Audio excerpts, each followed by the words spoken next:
আজকে আমরা ৪৬তম BCS preliminary পরীক্ষায় সূচক ও লগারিদম থেকে আসা দুটি প্রশ্নের সমাধান করব। আপনাদের সাথে আছি আমি সুজিত, চন্দ্রিমা পাঠশালার পক্ষ থেকে আপনাদের সবাইকে স্বাগতম।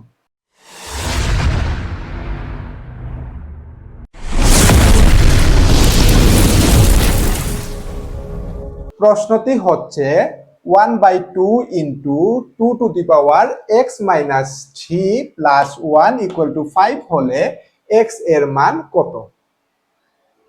তাহলে প্রদত্ত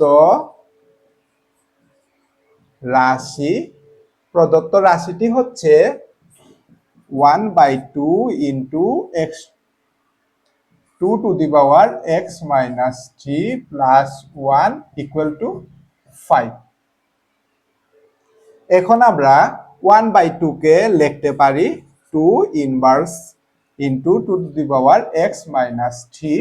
তারপরে এখানে যে প্লাস 1 আছে সেটিকে অপর পাশে 5 এর সাথে মাইনাস 1 হয়ে যাবে। তারপরে এইখানে দেখেন 2 inverse 1 into 2 two the power x minus 2, এইখানে এই দুটি বৃত্তি সমান এবং দুটি গুণ আকারে আছে। তাহলে এইখানে হবে 2 two the power minus 1 plus x minus 3 আর এদিকে হবে 4। তারপরে 2 x minus 1 minus 3 minus 4 equal to 4 কে আমরা লিখতে পারি 2 স্কয়ার।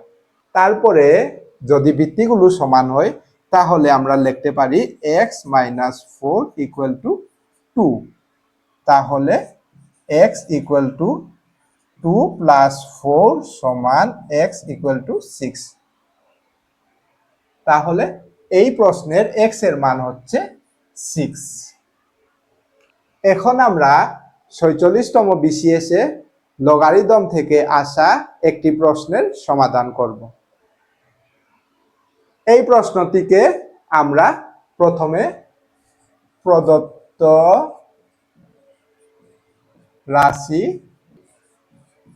লগ √8 ভিত্তিক x ইকুয়াল টু 3 সমস্ত 3 ভাগের 1 কে আমরা লিখতে পারি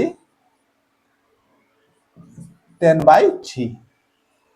তারপরে লগ √8 ভিত্তিক x ইকুয়াল টু 10/3 কে আমরা লিখতে পারি, আমরা একটি সূত্র জানি সেটি হচ্ছে লগ a ভিত্তিক x b থাকলে x equal two a two the power b হয়। যদি আমরা এই সূত্রকে প্রয়োগ করি তাহলে এখানে হবে x equal to √8 to the power 10/3। তারপরে x ইকুয়াল টু আমরা √8